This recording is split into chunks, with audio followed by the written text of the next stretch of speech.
é uma desinência para todas as pessoas. O mundo inteiro. Porque judeu é judeu, o resto é gentil. Então, quando você fala judeu e gentil, é todos. Não necessariamente. Então, quem cita um que está fora de judeu e gentil? Não é essa a questão. Mas tem alguém que claro tipo assim, quando eu falo assim, ó. Claro que não. Esquece essa soteriologia por um minuto. Quando eu falo o seguinte, ó. Judeus e gentios tomam água. Tem algum ser humano que está fora disso? Não, claro, beber água é outra coisa, né, pastor? Não é água, eu estou falando assim. Claro. Tem alguma pessoa que escapa do judeu e gentil? Entendi seu ponto, mas necessariamente não é assim. Quando eu falo assim, olha, Jesus morreu por pessoas, como fala em Apocalipse, por exemplo. Fala assim, olha, Jesus morreu por homens de todas as raças, tribos, línguas e nações. Significa que ele morreu por cada homem de cada raça, tribo, língua e nação? Significa, por conta de Hebreus capítulo 2, pastor. Significa apenas que ele morreu por homens que pertencem a todas as raças, tribos, línguas e nações. Vamos lá. É Hebreus isso que 2, significa ok, mundo. Hebreus 2:9 diz Hebreus assim, 2:9. Se liga aí o pessoal que está acompanhando aí o debate, todo mundo, vamos lá. Vemos, todavia, aquele que por um pouco, tendo sido feito menor que os anjos, Jesus, por causa do sofrimento da morte, foi coroado de glória e de honra, para que pela graça de Deus provasse a morte por todo homem. Aqui não está nem no plural, para falar todos os homens, significa uma nação, não. Está no singular. Cada homem. Que Jesus provou a morte por cada ser humano, por todo homem. Em minha opinião, eu não quero parecer, enfim, esse texto é muito claro. Qualquer pessoa que ler esse versículo, ele vai olhar para esse texto e eu pergunto assim, Jesus morreu por quem? Ele vai dizer por todo ser humano, por todo homem, porque é o que está escrito no texto. Então, quando eu digo que a ideia de que Jesus não morreu por todos, ela é uma teologia, uma área da teologia, a teologia é calvinista, mas não é Bíblia. A Bíblia diz que ele morreu por todos e a Bíblia diz que ele morreu por todo homem. Todo homem. Quanto à ideia do Calvino é muito mais capaz do que Armínio, Não, ele foi exegeta mais prolífero. É uma boa discussão, mas como a maioria das pessoas que ouvem são leigas nesse assunto, parece que o Calvino ele é de uma classe e o Armínio de outro período do tempo, por exemplo. Não, eles são praticamente não, são contemporâneos, que um existiu, o outro estava vivo. Tá. Mas não são próximos de idade. Mas eles são contemporâneos. Não é que o Calvino escreveu um negócio e 300 anos depois, não, na época do Armínio era muito complicado, porque a escolástica não sei. Não, eles são o mesmo período histórico. Por exemplo, o século ali, século XVI. É assim. Você está entendendo? Então, classificar um em detrimento do outro, não sei se é o caminho para a gente. Era melhor a gente tratar aqui do que a Bíblia fala, mas eu tenho a minha preferência pessoal. Então, por exemplo, nem Calvino nem Armínio. Para mim, o grande exegeta, o grande nome do século XVI é o Lutero. O Calvino não chega na metade da capacidade técnica e acadêmica do Lutero. Você está entendendo? Na minha opinião. Eu nem acho que o Calvino teria a competência exegética para comparar-se com Martinho Lutero. Mas, como não é o assunto, eu queria debruçar aqui no texto. Aqui, Jesus Cristo morreu por todo homem. Quer dizer, cada pessoa, qualquer teologia que tente desdizer o que está escrito aqui, na minha opinião, tem que ser olhada com cautela. E ninguém vai desdizer o que está escrito aqui. Só corrigindo rapidinho, né? Armínio tinha 4 anos de idade quando Calvino morreu. É verdade, é isso aí. Eu não sabia a idade exata, mas eu sabia que era um contemporâneo, mas de longe, né? Calvino morreu em 1564. O Armínio nasceu em 1609. Não, ele morreu em 1609. Ele nasceu em 1560. Então ele tinha 4 aninhos de idade quando Calvino morreu. Então eles nunca se conheceram. Mas assim, depois da morte de Calvino, o ambiente intelectual foi transformado totalmente. Então não é uma questão só de pertencer ao mesmo século e tudo mais. Houve uma mudança gigantesca no ambiente intelectual. E Armínio pertence a esse ambiente intelectual que nós chamamos da história de escolasticismo protestante. No escolasticismo protestante, a tônica da exegese bíblica não era tão grande como na época dos humanistas bíblicos. Lutero era um humanista bíblico. Concordo que foi um grande exegeta. Calvino era um humanista bíblico, um exegeta sem igual. Agora, Karl Barth, o maior teólogo do século XX, ele disse que Calvino era uma cachoeira. O cara tinha uma produção exegética fantástica. O método exegético de Calvino, ele é insuperável. Inclusive, os grandes exegetas de hoje dizem, olha, o método de Calvino, de exegese, é simplesmente insuperável. Por quê? Porque a busca dele é pela voz do autor. O que o autor quis dizer, qual é a intenção autora. Ele busca isso por meio de vários elementos. Elementos gramaticais, elementos contextuais, elementos históricos. Então, o cara era um monstro. O cara era um gênio. Calvino era um gênio. Lutero teve seu papel. Mas Lutero não tinha nem formação intelectual do mesmo nível de Calvino. Calvino era um gênio, uma pessoa insuperável. Quando ele morreu, o Papa disse, eu queria ter um servo como esse cara. O Papa disse isso. Então, é um nível diferente, Lutero e Calvino é bem diferente, não desmerecendo Lutero. Mas enfim, voltando para a palavra todos aí. Esse texto aqui foi escrito para quem? Hebreus. Hebreus foi escrito para quem? Para hebreus, para judeus. Quando o autor bíblico fala que ele provasse a morte por todo homem, ele está com isso querendo quebrar o exclusivismo judaico. Porque o judaísmo acreditava que a salvação era só dos judeus. Tanto que o grande problema dos leitores de Hebreus é que eles estavam apostatando para voltar para o judaísmo, crendo que a salvação era só para judeu. Então, havia uma série de problemas ali de apostasia, de abandono da fé. O autor de Hebreus tinha que lidar com isso tudo e, em virtude, inclusive, dessa visão exclusivista judaica. Ele fala assim, olha, não, Cristo provou a morte por todo homem. E todo homem não é cada indivíduo. Tanto que no versículo seguinte, ele diz o seguinte no versículo 10. Porque convinha que aquele por cuja causa e por quem todas as coisas existem, conduzindo muitos filhos à glória, ele está pensando num grupo específico aqui. E esses muitos filhos que ele fala são homens de todas as raças, tribos, línguas e nações. O apóstolo Paulo usa também a palavra todos no capítulo 1 de Colossenses. No versículo 28 ele fala o seguinte, o qual nós anunciamos, advertindo a todo homem e ensinando a todo homem em toda sabedoria, a fim de que apresentemos todo homem perfeito em Cristo. Todo homem é cada indivíduo, coitado do apóstolo Paulo. Como é que ele ia ensinar todo homem, advertir todo homem e apresentar todo homem perfeito em Cristo? Se todo homem significa cada indivíduo, então esse versículo não faz o menor sentido. Então, mais uma vez, nós temos que entender a palavra todo dentro do seu uso neotestamentário. Eu não posso trazê-la para o ambiente presente, para o seu significado semântico e suas limitações semânticas dentro do português, e entender que o Novo Testamento dá um uso mais abrangente a essa palavra, às vezes estreitando o seu significado, outras vezes não, às vezes usando de forma intercambiável com a palavra muitos. Isso é normal. Então não dá. Mas César Granconato, pelo que eu estou vendo, então a diferença é uma interpretação da palavra todos, e quando significa... Não somente isso. Não é só na palavra todos, mas a meu ver... a lógica da coisa, né, pastor? É óbvio que, como qualquer palavra, né? A palavra todos, como qualquer palavra, ela precisa ser entendida à luz do seu contexto primário. Sim. Por exemplo, esse texto que ele usou de Colossenses, desculpa, o qual nós anunciamos advertindo a todo homem. É óbvio, é claro no texto que não está escrito aqui que são todos os seres humanos, mas é todo homem que teve contato com Paulo. Nós anunciamos advertindo a todo homem. Ora, é óbvio aqui no texto que é todo aquele que ouviu Paulo pregar, ok?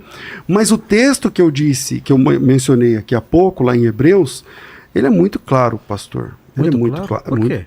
Bom, porque o senhor quer. Não. O senhor quer que seja assim. O que acontece? Então, o senhor está observando o texto com a sua lente. Ele é muito claro por causa disso. Ele é muito claro porque ele diz que vemos, todavia, que aquele, por um pouco, tendo sido feito menor que os anjos, Jesus, por causa do sofrimento da morte, foi coroado de glória e de honra, para que, pela graça de Deus, provasse a morte por todo homem. Ou seja, está falando que o sacrifício de Cristo foi universal, foi para todos os seres humanos. E aí o senhor vai respondendo, no próximo versículo está a resposta, que tem lá o todo. Porque convinha que aquele cuja causa é muitos, óbvio. Fica claro aqui no texto que muitos são aqueles que receberam esse sacrifício. Que não são todos que recebem. Não são todos que recebem. Então, dizer que Jesus Cristo não morreu por todos é uma... E outra, isso tem um outro problema, na minha opinião, no calvinismo, que eu acho complicado. Que Deus também não ama todos. Então o calvinista não só crê que Jesus não morreu por todos. Aqui não ama? Não ama. Não ama todos. Deus ama eleitos. Ele não ama todos. O que para mim, a pessoa que diz que Deus não ama todos, na minha opinião, é uma fala divorciada da Bíblia. Porque é muito triste ver pessoas que foram chamadas para pregar o evangelho negando que Deus ama todos os seres humanos. A Bíblia tem mais textos que falam do amor de Deus do que textos que falam da eleição. Pelo menos dezenas de vezes mais textos que falam sobre o amor de Deus do que textos que falam sobre a eleição. Em 1 de João, capítulo 4, versículo 8, diz assim: aquele que não ama não conhece Deus, porque Deus é amor. Veja, amor não é um atributo de Deus. O amor aqui não é um atributo, ele faz parte da essência de Deus. Deus é amor. Um Deus que não ama não é o verdadeiro Deus. Deus é amor, a essência de Deus é amor. Porque o Deus bíblico é amor. Não é que ele tem amor, não é que ele sente amor de vez em quando. Deus é amor. Amar é a essência de Deus. E nesse contexto ele fala assim: quem não ama não conhece Deus, porque Deus na sua essência é amor. E aí, essa teologia, essa soteriologia calvinista, então, por exemplo, primeiro, Deus não morreu por todos. Segundo, Deus não ama todos. Deus não ama todas as pessoas. Então, um Deus que não ama alguém precisa conhecer o Deus verdadeiro. Porque o Deus verdadeiro é amor. A essência de Deus é amor. É impossível que Deus não ame por causa da sua própria natureza. É da natureza de Deus amar. Se ele é amor, é da natureza de Deus amor incondicional. Amar. É impossível que Deus não ama. Mas e os não eleitos? Tá, então é uma outra discussão. Então, na minha opinião, essa conta não fecha. E, de novo, o próprio Calvino, ele não escreveu esses 5 pontos. Esses 5 pontos foram feitos depois do Calvino. Foi uma organização em cima das ideias. Depois da morte do Calvino. Conquanto ele fala, não, mas eu acho que o Calvino é mais capaz do que Lutero, não sei o que lá. Lembrando que o Lutero era doutor, era tradutor de Bíblia, de grego, de hebraico e tudo mais. Entende? Então, mas aí tinha um momento que o pastor estava falando bastante, eu queria interromper, eu não quero fazer isso com ele também, então pode falar, pastor, por favor, me perdoe se eu passei da pode falar, e depois eu quero colocar uma outra questão, que é se a eleição ela está condicionada à vontade de Deus ou à vontade do homem, entendeu? Tá bom. É assim, sobre essa questão do amor, né? O que acontece no calvinismo é a manutenção de uma tensão teológica que é insolúvel. Qual é essa tensão teológica insolúvel? O calvinista ele afirma o seguinte: olha, Deus ama, Deus é amor, o seu amor é infinito. E ele ama o ser humano de modo infinito. E ele ama as suas criaturas de modo infinito. Ele é amor. O pastor leu aí o texto que fala que Deus é amor. Mas existe também, na Sagrada Escritura, existem textos que se chocam com isso aparentemente. Nós não sabemos como lidar com essas coisas. Por exemplo, um exemplo só aqui. Provérbios 16:4. Olha só esse texto. Fala assim: o Senhor fez todas as coisas para determinados fins, e até o perverso para o dia da calamidade. Como é que é isso? Deus fez o perverso com objetivo, para o dia da calamidade. Em Romanos, no capítulo 9, ele fala o seguinte: ou não tem o oleiro direito sobre a massa, para do mesmo barro, ou seja, a humanidade, fazer um vaso para honra e outro para desonra. E ele prossegue: que diremos, pois, se Deus, querendo mostrar a sua ira e dar a conhecer o seu poder, suportou com muita longanimidade os vasos de ira preparados para a perdição. O texto aqui fala que existem homens que foram preparados para a perdição e são chamados de vasos de ira. Então o que acontece? Surge aqui então na mente calvinista um paradoxo. E esse paradoxo, o que o calvinista faz? Ele fala: eu não sei lidar com isso. Então como ele reage a isso? Ele fala: bom, eu vou rejeitar esses textos aqui ou vou aplicar uma releitura sobre esses textos? Não. Nós temos que aceitar os textos como são. Provérbios 16:4, esse outro texto aqui, outros textos que nós podemos elencar que mostra Deus colocando pessoas para serem destruídas. Tudo isso aí está presente lá. Nós temos que aceitar as duas coisas com branda docilidade e dizer: olha, eu sei que Deus é um Deus amoroso, eu sei que o seu amor é infinito, mas em Deus existe também uma ira infinita e uma justiça infinita. E elas se harmonizam de um jeito na sua mente que eu não sei harmonizar. Por quê? Porque Deus não é um homem grandão. Deus não é um ser humano grandão. Ele é um espírito com uma mente insondável, inescrutável. Eu não sei como essas coisas se harmonizam na sua mente, mas ele não ama todos de modo eletivo. A Bíblia fala, inclusive, que a ira de Deus permanece sobre aqueles que rejeitam o Filho. A ira de Deus permanece sobre os incrédulos. Os incrédulos, eles são chamados de filhos da ira. Então, como eu harmonizo isso? Poxa, ele ama e ao mesmo tempo ele considera os incrédulos filhos da ira e tem ódio contra eles. Ele fala: eu amei a Jacó e odiei a Esaú, e ele faz tudo isso. Como essas coisas se harmonizam nele? O que nós respondemos?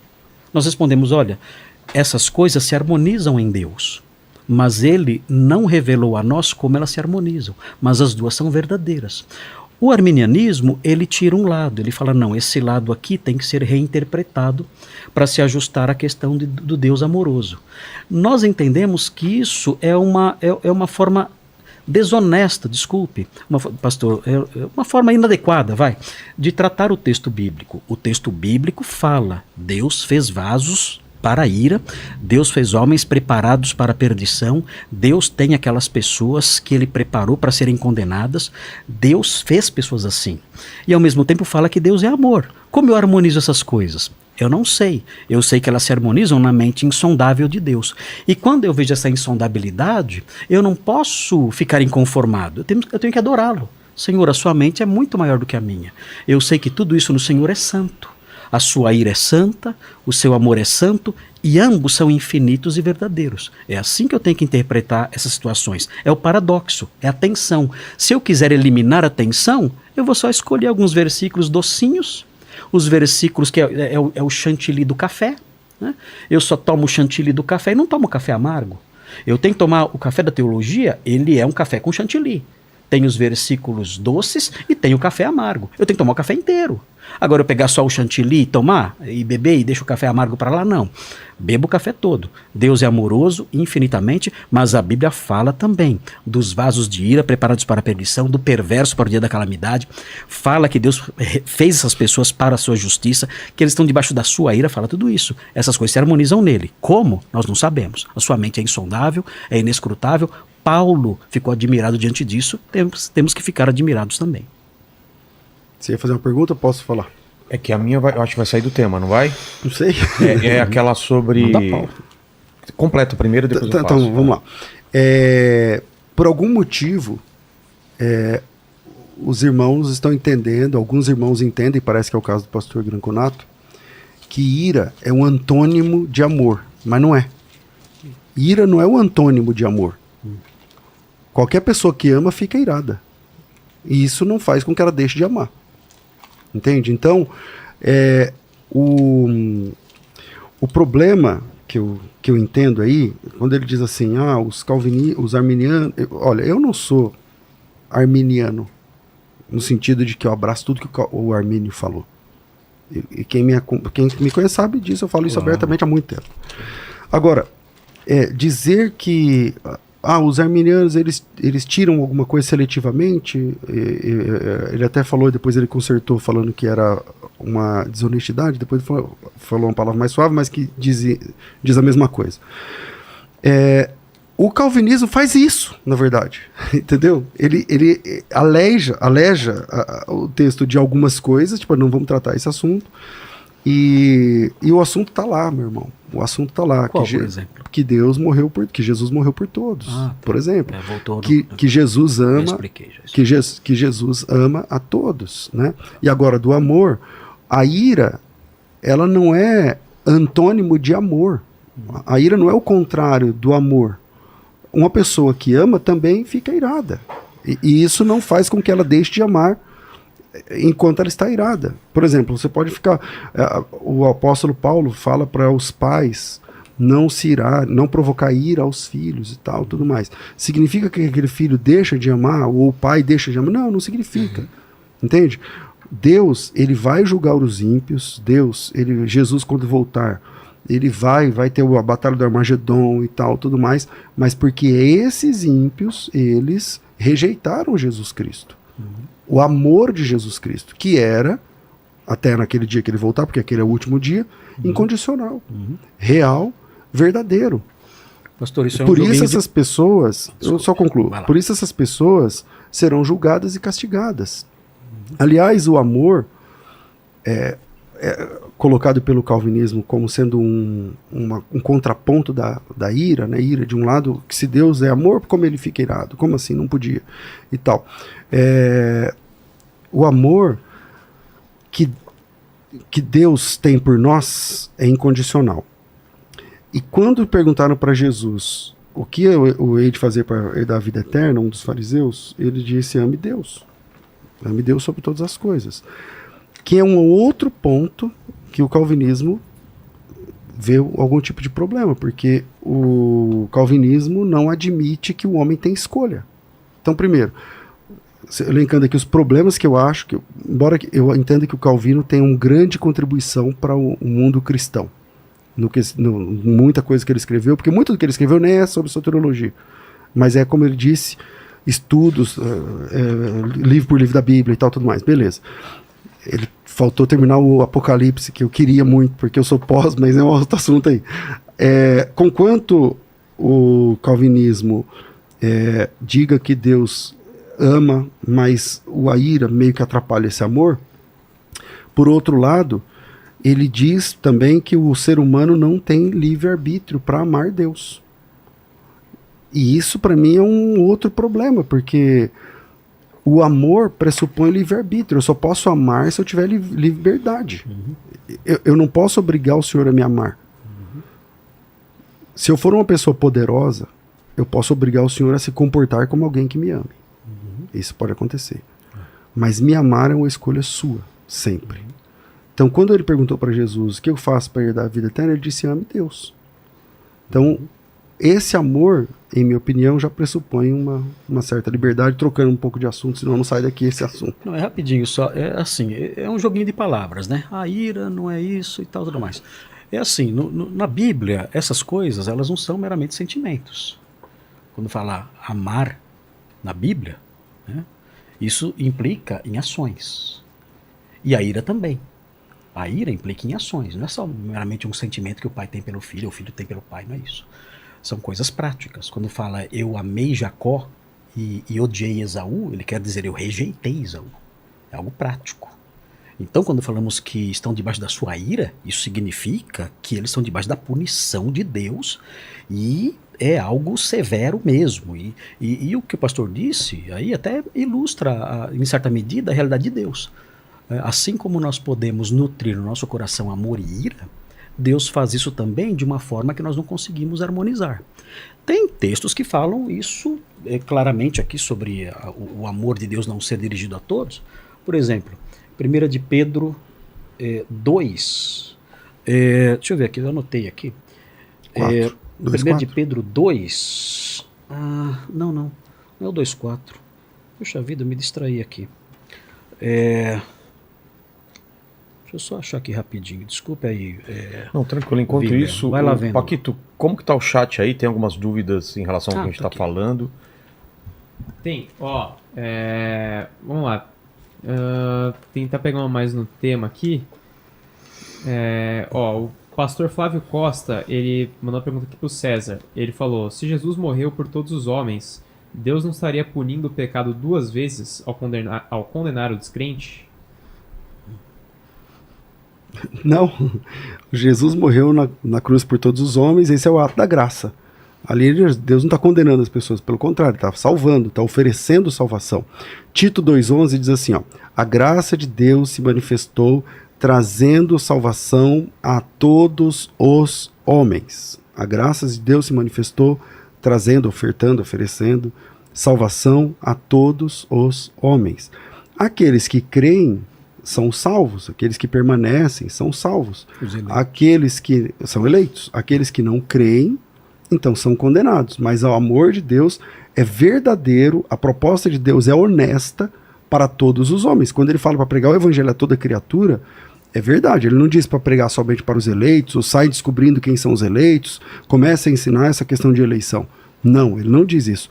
Entendo que a eleição é bíblica, está na Bíblia, a eleição, mas Jesus Cristo claramente, obviamente, morreu por todas as pessoas, Tito 2,11. Eu achei aqui os textos aqui, 1 de Pedro 2,8, fala assim, são estes os que tropeçam na palavra, sendo desobedientes para o que também foram postos. E também 2 de Pedro 2,12, que fala, estes todavia como brutos e racionais, naturalmente feitos para presa e destruição. Então existe isso em Deus. Deus, ele ama infinitamente, mas ele tem os vasos que ele preparou para a ira e não tem como escapar disso. O texto é claro em dizer que ele preparou vasos para a destruição. Quanto ao calvinismo crer que o homem não pode decidir crer em Jesus, isso aí o próprio Senhor Jesus falou. Ele disse expressamente, ninguém pode vir a mim se o Pai que me enviou não o trouxer. Ele disse isso expressamente. Agora, como Deus faz com que o homem vá até ele? Ele o força. Alguns arminianos, o pastor César não, graças a Deus, mas alguns arminianos falam que Deus, se fizesse isso, se Deus forçasse, o Deus calvinista, como dizem, ele estupra o ser humano, porque ele força o amor do ser humano para ele. Isso não é verdade. Nós cremos na irresistibilidade da graça. Nós cremos que Deus, ao longo da vida da pessoa que é eleita, ele vai trabalhando no coração dela, suavemente. No final, a pessoa decide, não é Deus quem decide para a pessoa. Ele trabalha no coração dela, ele convence do pecado, da justiça e do juízo.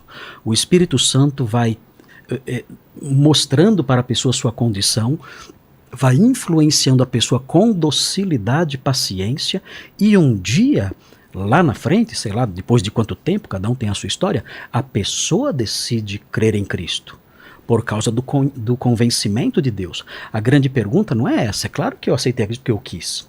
Deus não anulou minha vontade, eu aceitei a Cristo porque eu quis. A pergunta é por que eu quis? Essa é a questão. Por que eu quis e o outro não quis? Por que Deus trabalhou em mim ao longo dos anos e não trabalhou na mente de outra pessoa, daquele outro que está perdido? Essa é a questão que só a eleição responde. Deus trabalha nos seus eleitos e os convence, lentamente. Ele convence do pecado, da justiça e do juízo. Não faz isso com todos. Por quê? A resposta é a eleição. Mas dizer que o calvinista ensina que o homem não decide crer em Cristo, que é Deus quem decide por ele, que ele é uma marionete, que a sua vontade não entra na jogada. Eu não falei nada disso. Eu sei, pastor, eu sei, mas assim, é o que dizem por aí, né? Isso não é verdade. O convencimento do Espírito Santo é assim, Deus abriu o coração de Lídia, e ela atendeu as palavras que Paulo falava, né? E ela então creu no Evangelho, e é assim conosco, as minhas ovelhas ouvirão a minha voz. Verdade. É o Espírito Santo que abre o nosso coração. Que abre o coração. Então a questão é, por que não abre de todos? Então é isso que a eleição responde. Então não é correto pensar isso, dizer não, Deus anula a vontade humana. Ele não anula. Livre-arbítrio não é vontade. Então, isso eu acho que é um ponto que eu outra queria coisa. entender. Uhum. Se então essa eleição está condicionada à vontade do homem ou à vontade de Deus. Qual é a diferença entre o pensamento de vocês? Bom, eu entendo que quem abre o coração do homem é o Espírito Santo, é bíblico. Cada pessoa, cada joelho que se dobra, cada língua que confessa Jesus Cristo, essa obra é do Espírito Santo, obviamente. O calvinista e o arminiano, nesse ponto, nesse comecinho aí desse trabalho, caminham juntos no começo. É bom esclarecer que desde o princípio o ensino bíblico é monergista. Desde o princípio o ensino bíblico é monergista, ou seja, o trabalho é de um só. O cristianismo é a única religião que existe um único salvador suficiente. Atos 4:12, em nenhum outro há salvação. Nós não temos a capacidade de salvar a nós mesmos. Você não consegue se salvar. Se você entra sozinho num lugar e se salva. Nem por um pedacinho só. Jesus é o autor e Jesus é o consumador da nossa fé, está lá em Hebreus. O que significa que a salvação vem só de Deus. O tempo todo é só de Deus. Agora, por outro lado, Deus, que é o único salvador, nos chama para participarmos sinergicamente desse processo. Sim, ele chama você para participar. Veja, nós não somos co-salvadores de nós mesmos, mas como aqueles que obedientemente se agarram à graça que foi enviada a nós. O calvinismo, ele nega que você pode dar um passo em direção a Deus. E esse, para mim, é um problema. Veja o que diz Coríntios capítulo 6, versículo 1. E nós, cooperando também com Deus, com Ele, vos exortamos a que não recebais a graça de Deus em vão. Veja que a palavra grega traduzida ali é exatamente a palavra sinergia. Nós, cooperando também com Ele, vos exortamos que não recebais a graça de Deus em vão. É exatamente de onde vem a palavra sinergia. A sinergia proposta na palavra de Deus, na Bíblia Sagrada, não é de sermos a fonte paralela da salvação ou nós sozinhos nos salvarmos, mas abrirmos, quem abre o coração é Deus, quem convence o homem do pecado é o Espírito Santo, mas a gente recebe isso. Eu sou um mendigo na rua, não tenho dinheiro para nada. Aí passa um milionário e me dá um dinheiro. Eu estendo a mão e pego o dinheiro. Que mérito eu tenho por ter estendido a mão? Nenhum. O dinheiro continua sendo do milionário e eu continuo sendo só um maltrapilho, um mendigo. Mas eu recebi, mas eu aceitei. Eu quis, eu abri meu coração também e aceitei aquela proposta. O ensino bíblico, pelo menos o que eu vejo na Bíblia Sagrada, entende que o cristão pode receber, pode aceitar, pode estender a mão e receber essa graça que foi dada. A graça continua sendo de Deus, o trabalho continua sendo de Deus, todo o trabalho é de Deus, como diz a música. Porém, eu também aceito ou rejeito. Eu posso aceitar ou eu posso rejeitar. Adão fez lá no começo de rejeitar também? Mas eu acho que tem mais a ver com Caim, que veio depois. Tá. Porque o Caim, em Gênesis capítulo 4, Deus fala assim para o Caim. Quer ver, ó? Eu vou achar aqui o texto. Gênesis capítulo 4, não sei exatamente o versículo, mas não deve ser difícil de achar. Ele fala assim. Então disse o Senhor, versículo 6. Então disse o Senhor, por que andas irado? E por que descaiu o teu semblante? Deus aceitou o sacrifício de Abel e não aceitou o do Caim. O Caim não é um assassino aqui. Ele não matou ninguém. Ele só não foi aceito naquele momento, naquele processo. Aí Deus diz assim para ele, Deus, Caim, versículo 7, se procederes bem, não é certo que você será aceito? Se todavia procederes mal, eis que o pecado está à tua porta, o teu desejo é contra ti, mas a ti cumpre dominá-lo. O que Deus está falando para Caim? Cara, se você mudar, hoje você não foi aceito, mas se você mudar a sua posição, você pode ser aceito. É o que ele está dizendo aqui. Se procederes bem, não é certo que serás aceito? Será que era verdade isso que Deus está falando? Porque se é verdade, então a chance está no Caim. O Caim poderia ter mudado de posição, só que ele não quis mudar. Por isso ele vai ser julgado. Aliás, o juízo final, na minha opinião, não faz sentido na teologia calvinista. Porque você não escolheu fazer o que você faz. Como você vai ser julgado? No fim vai ter um juízo final. Só que todo mundo que vai ser julgado e condenado não escolheu ter feito o que fez. Então eu não escolhi fazer o que eu fiz, mas Deus vai me julgar como se eu tivesse escolhido. Porque lá diz assim que eu vou ser julgado segundo as Judas minhas escolheu obras. o que fez, Não, ninguém escolheu. O calvinista entende que ninguém escolheu. Quem colocou essa jujuba aqui? Foi o senhor? Não foi o senhor que escolheu. Deus já tinha, antes do senhor nascer, para o senhor ter colocado isso aqui. Não foi obra sua. Então, Não foi obra dele. não foi obra dele. A obra foi dele, mas ele já tinha sido, como vocês falam, decretos, né? Já havia um decreto mesmo. sobre isso. Vamos lá. Tô perdido, me ajuda aí. Não, é assim, Vilela. Nem tudo. É que é difícil assim acompanhar, né? Porque nem tudo que está sendo dito pelo pastor César reflete a crença calvinista. Tá. Né? Não é desse jeito, como o pastor está dizendo, que o calvinista não reconhece a responsabilidade humana. Isso é absurdo dizer isso aí.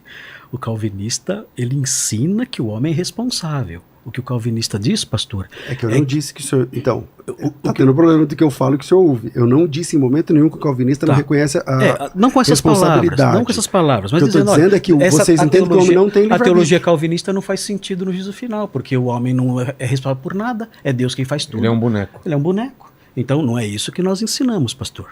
Nós não ensinamos que o homem não é responsável. Pelo contrário, nós dizemos que nós não conseguimos harmonizar essas coisas. Nós dizemos que existe uma tensão na teologia que é insolúvel e intocável. Nós não podemos removê-la. Se eu remover essa tensão na teologia, eu adultero a Bíblia. Se eu remover essa tensão teológica, eu destruo o ensino bíblico, eu estou tirando uma parte dela. Essa tensão existe. A Bíblia fala que o homem é responsável e fala que Deus é soberano. Por exemplo, o Filho do Homem vai, conforme tudo o que sobre ele está escrito. É soberania divina isso. O Filho do Homem vai é um eufemismo para a morte dele. Uhum. O Filho do Homem vai ser morto, conforme tudo que sobre ele está escrito, ou seja, Deus determinou. Mas ai daquele por meio de quem ele vai. Olha a responsabilidade humana conjugada à soberania divina sem que nós consigamos unir as duas coisas pela lógica. O texto de Atos 4 fala assim, que Herodes e Pôncio Pilatos e os povos de Israel se uniram nessa cidade e mataram Jesus. E o texto os condena por isso. Pedro, no capítulo 2, condena, fala, vocês mataram o autor da vida. Mas olha como o versículo continua. Herodes e Pôncio Pilatos e as autoridades de Israel fizeram tudo o que a tua mão e o teu propósito predeterminaram. Ou seja, existe a responsabilidade de Herodes e Pôncio Pilatos, mas existe também a soberania divina que predeterminou que aquilo acontecesse. Então, o problema dos calvinistas não é esse que, talvez, né, não sei, está chegando a mim desse jeito. Não é assim. Os calvinistas dizem o seguinte, olha, nós somos plenamente responsáveis por aquilo que nós fazemos, mas Deus determina todas as coisas. Como nós unimos isso tudo? Nós não sabemos. No livro de Abacuque, o profeta fala o seguinte, olha, Senhor, até quando a maldade vai graçar em Israel? Aí Deus fala o seguinte, olha, é por pouco tempo. Eu vou trazer os assírios. E os assírios vão roubar tudo que é de vocês. Isso está determinado. Eu vou fazer isso, não vai demorar. Abacuque 1, versículos 5, 6 e 7, eu vou trazer os babilônios, e os babilônios, ou melhor, os assírios, vão destruir tudo, vão roubar tudo, vão tomar posse do que não é deles. Aí, no versículo 11, ele fala assim, esses homens que eu vou levantar e que vão fazer isso, esses homens serão considerados culpados. Como pode? Deus os levantou para fazer isso. Deus decretou que eles fizessem isso com a nação, fosse o machado dele para punir Israel, mas ao mesmo tempo o versículo 11 fala que eles são culpados. Então, é essa tensão teológica. O calvinista não nega a responsabilidade humana, isso nunca aconteceu na literatura calvinista até onde eu sei. Então vamos lá. Né? O que existe são as duas coisas de uma tensão muito grande. Eu disse isso que o calvinista nega que o homem tem livre-arbítrio, e isso nega. correto? Sim, claro. Então é o Mas que eu livre-arbítrio disse. não é isso. Então calma aí, é o que eu disse. Sim. Agora, sobre essa questão da tensão de responsabilidade, eu também não disse. Ok. Tá bom? Eu disse agora. Então o senhor disse, mas aí... Pra resguardar, pra não mas ficar o a senhor ideia disse de como que... se eu estivesse dizendo... Então, é que E o aí senhor depois disse que não aí faria depois o senhor sentido o juízo trata o final, assunto, pastor. que essa é a técnica que o senhor chamou lá no começo de espantalho. Então, quer dizer, o senhor, Não, o pastor, senhor é que o levanta senhor uma coisa que eu falou não que o falei, juízo não ataca faz essa coisa que eu não sentido. falei, como se eu tivesse dito. Pastor, o senhor disse que o juízo final não faria sentido. Então, na minha opinião... O senhor sabe quem levantou essa questão que o senhor falou? Então, a minha opinião é que o juízo final, por exemplo... Não faz sentido. Por exemplo, Judas tinha opção?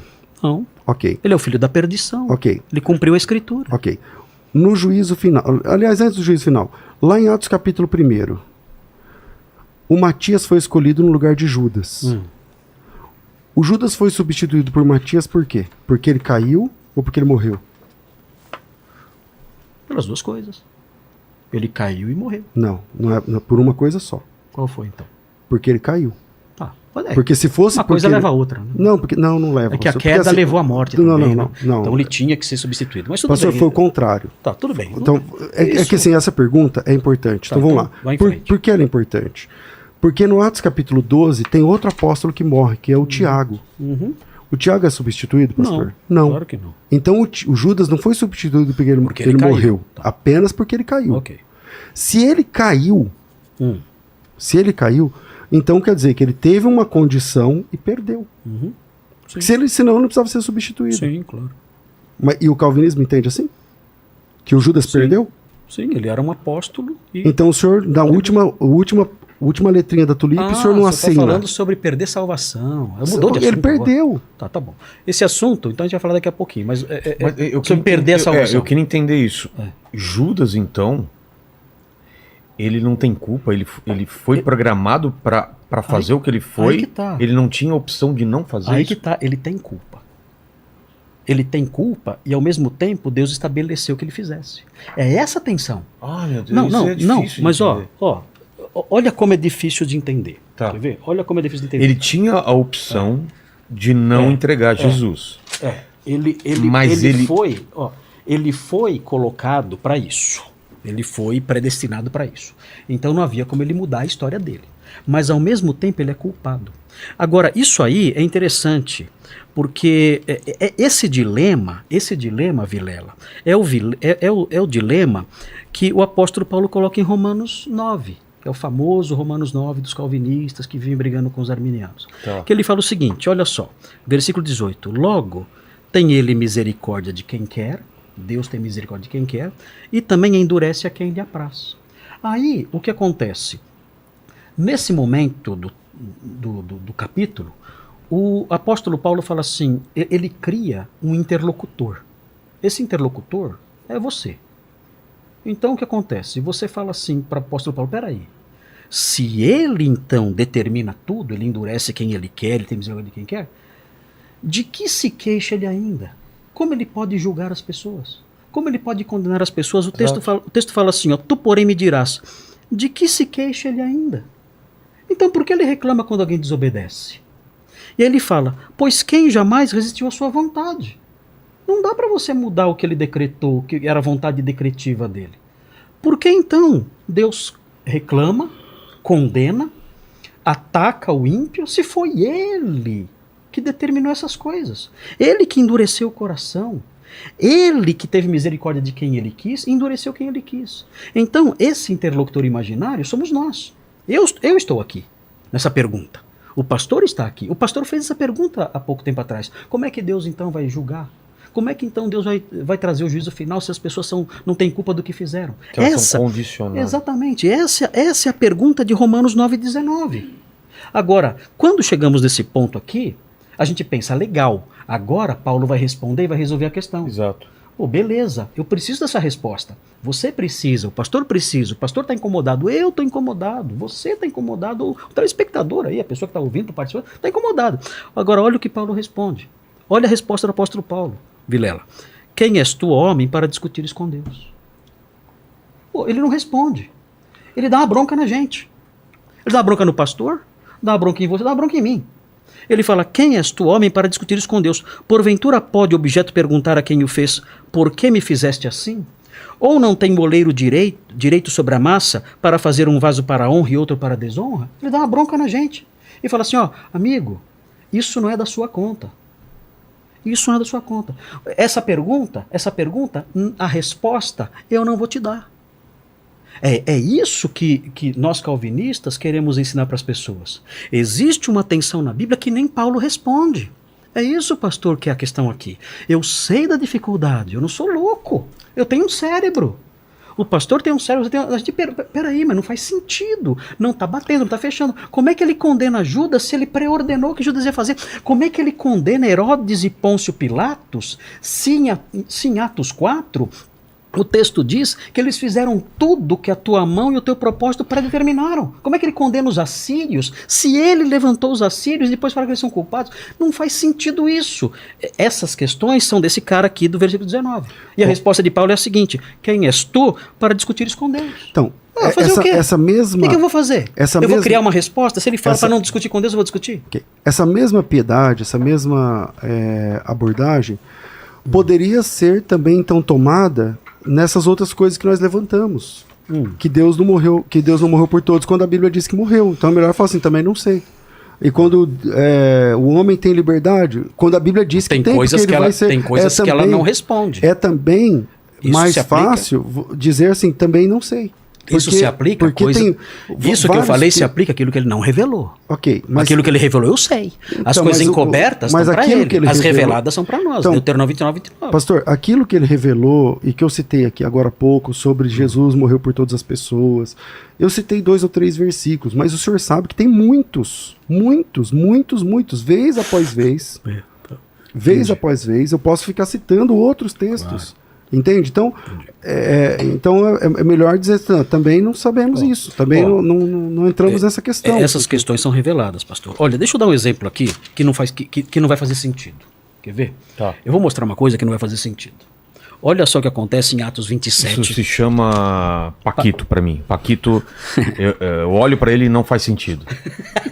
Não é Paquito. Você não paradoxo. É um paradoxo. Eu olho para ele e falo, não faz sentido. Um cara de 22 anos com bigode. Meu Deus.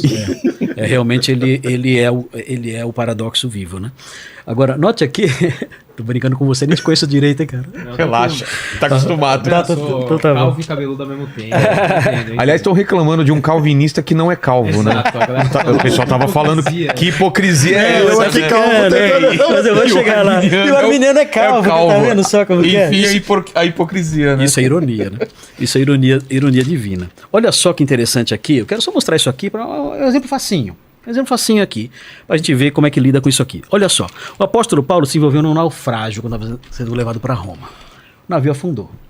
Mas não afundou de uma vez, né? A coisa foi grave, vários dias ali em alto mar. Olha o que Deus revelou para ele, olha o plano de Deus aqui. Deus fala assim, Paulo, não temas, é preciso que compareças perante César. E eis que Deus, o anjo falou para ele, por sua graça, te deu todos quantos navegam contigo. Qual era o decreto aqui de Deus? Qual era o plano de Deus aqui? E o plano de Deus não muda. O plano era o seguinte, Deus não vai deixar ninguém no navio morrer. Todos vão sobreviver, todos. E esse plano se cumpriu. A Bíblia fala no versículo 44, quanto aos demais, que se salvassem uns em tábuas e outros em destroços do navio, e assim foi que todos se salvaram em terra. Então o plano se cumpriu. Agora, o que é interessante observar é que o apóstolo Paulo, mesmo diante desse decreto aqui, de que todos seriam salvos, ele fala que eles tinham que trabalhar.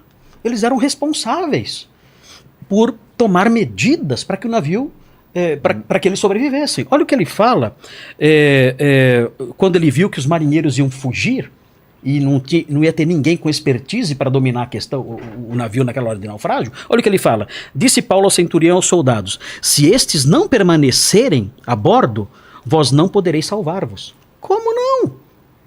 Está no decreto lá, Deus falou que iam se salvar. Mas ele fala, responsabilidade aqui.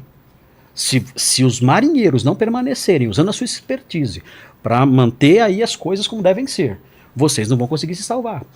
Na sequência ele fala, eu vos rogo, ele fala para os demais ali, tinha mais de 200 pessoas no navio, eu vos rogo que comais alguma coisa, porque disto depende a vossa segurança. Como alguma coisa, vocês vão precisar de força para nadar depois. Então você vê aqui a soberania de Deus, o plano dele, o decreto dele dizendo todos vão se salvar. E você vê a responsabilidade humana. Agora, o que era para fazer aqui? Na visão arminiana, de alguns arminianos, não do pastor, mas de alguns arminianos é o seguinte, bom, se Deus decretou, então não vou fazer mais nada. Não preciso fazer nada. Que se dane. Ah, vamos remar? Vamos jogar fora a carga? Vamos tentar encalhar o navio naquela praia? Não precisa fazer nada. Deus vai salvar todo mundo. Deita aí e dorme. E não é assim que funciona na Bíblia. Na Bíblia, a soberania de Deus, o decreto divino, não anula a responsabilidade humana. E é esse o paradoxo. Mas a responsabilidade humana é capaz de alterar os planos de Deus? Não, nunca. No final, o que aconteceu?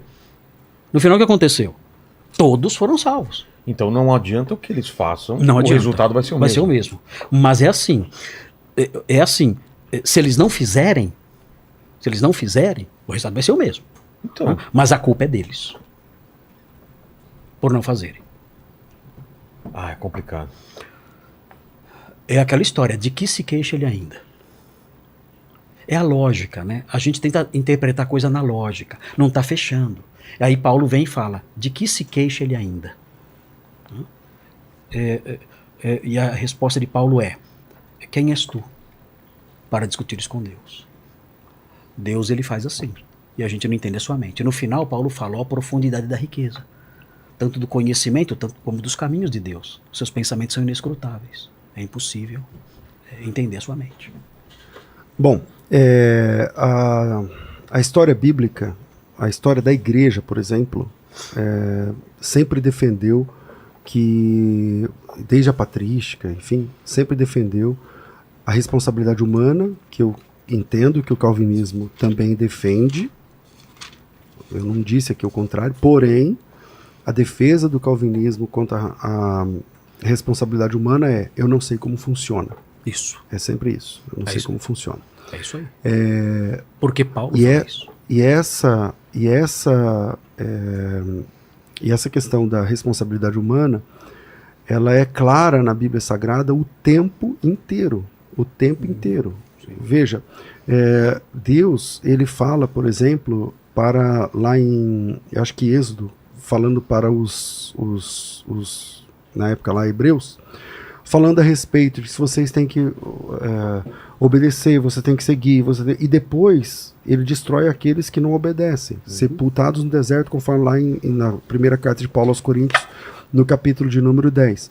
E conforme você vai vendo, folheando as páginas da Bíblia, as páginas da Bíblia estão cheias de advertência sobre a responsabilidade do homem, sobre a responsabilidade humana. E essa responsabilidade humana só é possível se você tem liberdade. Se você tem liberdade. Como eu vou ser julgado por uma coisa que eu não quis fazer, que eu fui programado para fazer? E aí eu vou ser julgado como se a ideia fosse minha.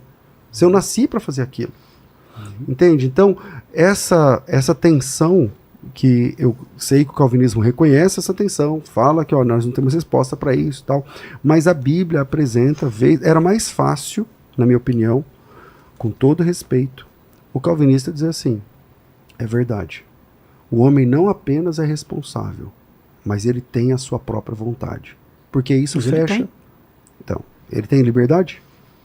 O homem tem liberdade para crer? Não é? Por ele? Não. O homem tem liberdade para fazer alguma coisa? Não tem. Ninguém pode Então, dizer. aí o senhor está preso ninguém à teologia de ninguém novo. pode dizer Exato. Senhor Jesus senão pelo Espírito de Deus. Exato. Então, o homem... Como é que ele vai ter liberdade? O homem, ele nasce programado, o homem nasce programado na visão calvinista. Se eu estiver errado, se eu estiver falando alguma coisa que não é, pode me falar na hora, porque aí depois que eu falo bastante coisa, eu falo assim, aquela hora eu não falei daquele jeito.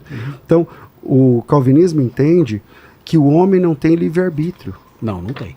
Não tem livre-arbítrio. Então, eu fui programado para estar aqui hoje. Eu não podia dizer não. Eu queria entender, Entende? algum dos dois, ou os dois, dessem a visão sobre o que é exatamente o livre-arbítrio. Tá.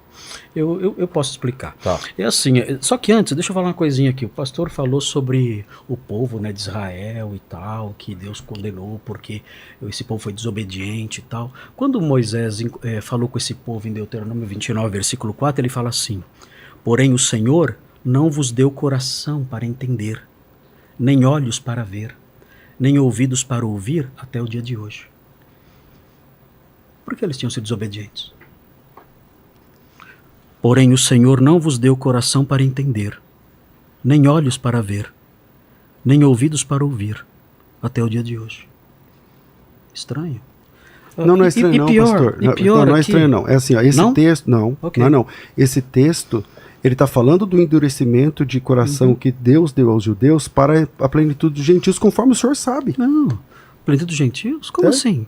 Ele está só dizendo aqui para eles, ó, vocês foram desobedientes, Então, porque qual é o Deus livro? não... Deuteronômio 29. Então, Deuteronômio está falando aonde? Versículo 4. Está falando do contexto do deserto. E a Bíblia diz que Deus deu a eles um endurecimento Sim. até eles não conseguiam ver, enxergar, tá lá em Deuteronômio, tá lá em Isaías, o tempo todo. Por exemplo, em Êxodo 29, Êxodo 19, que é o mesmo contexto do Deuteronômio, o mesmo deserto do Certo, Deuteronômio, o mesmo povo de Deuteronômio, as mesmas pessoas, os mesmos ouvidos de Deuteronômio, Certo. está escrito assim, ó, 19:5, agora, pois, se diligentemente ouvirdes a minha Claro, voz, claro. guardardes a minha aliança, então sereis minha propriedade peculiar, Sim. dentre de todos os povos, porque a terra é minha, Responsabilidade humana. vós sereis reino, sacerdotes. Eles cumpriram Acabou. isso? Não. Quem cumpriu isso? A igreja. Está lá em Pedro, capítulo 2, versículo Tá 6. bom, mas e e daí? Pedro é chamado... Então, que o E texto aqui de tá Pedro... dizendo, então, aqui está dizendo, eu estou pastor, respondendo esse texto de Deuteronômio esse 29. aqui? O texto de... eu estou respondendo esse texto Esse de Deuteronômio... Exato, de Deuteronômio aqui 29. que ele falou que Deus não deu coração para entender? Isso. Você está respondendo esse? Estou respondendo esse texto. Tá bom, então vai. Como que eu estou respondendo esse texto? Esse povo, esse mesmo povo, Que ele essa endureceu, mesma geração que ele está endurecido aí... Que ele endureceu, Isso. que Deus endureceu. Isso, esse mesmo povo aí é o povo para quem Deus disse aqui em Êxodo 19, se você ouvir a minha voz e guardar a minha Isso, tal, claro. sereis minha propriedade particular. Era mentira de Deus? Não, era verdade. As duas são verdade. Dentre todos os povos, porque a terra é minha, vocês serão reino e sacerdote, a nação é minha, vocês serão povo particular. Ok. Eles rejeitaram. Sim. Por que eles rejeitaram? Está escrito, porque Deus não deu coração para entender, nem E olhos por para que ver. Deus não deu coração para entender? Sei Tá- lá por quê, ele não quis dar. Ah, eu sei. Você sabe? Sei. Está escrito lá em Isaías capítulo 6. Por que ele não deu? Para que a plenitude dos gentios chegasse. E quem responde isso é Pedro no mesmo assunto, ó. Por isso, tá. Pedro 2:6. Então tá bom. 1 Pedro 2:6. Pois isso está na escritura. Eis que põe em Sião a pedra angular, eleita e preciosa, para quem nela crê, de nenhum modo seja confundido ou envergonhado, para que vós outros, portanto os que credes, foram endurecidos. Por quê? Vós outros que creem, preciosidade, mas para os descrentes, a pedra que os construtores rejeitaram, veio a ser pedra angular, principal e de esquina, pedra de tropeço e tal. Vós, porém, os que creem, são raça eleita, sacerdócio real. Essa proposta é a mesma que ele fez lá para esse povo. Vocês vão ser minha raça eleita. Só que eles endureceram. Tá, Para tudo quê? bem, pastor. E aí, em Romanos, Paulo diz assim, ó, não quero, irmãos, que vocês ignorem que o endurecimento que vem em Israel foi da parte Então de ele Deus. pode endurecer. Claro que pode. Então ele fez aqui isso aqui. Exato. Pronto, que culpa eles têm? Nenhuma. Nenhuma? Por terem o coração endurecido? Ter o coração endurecido. Então, não tem culpa nenhuma. Eles têm culpa pessoalmente, sim. Deus então os condenou sem que eles fizessem culpa nenhuma. Eles foram condenados porque eles já eram duros. E Deus... Sim, que Deus endureceu. Eles eram duros que Deus endureceu. Lê de novo o texto. Eu vou ler. Porém, o Senhor não vos deu coração para entender, nem olhos para ver, nem ouvidos para ouvir até o dia de hoje. Por causa da igreja. Até que a plenitude dos gentios haja entrado. 2000 anos depois. 2000 anos depois. Bom, Matou a pelo geração menos, toda lá, a culpa não é deles. pelo menos é o que o apóstolo Paulo diz em Romanos. Pastor, o senhor está lidando com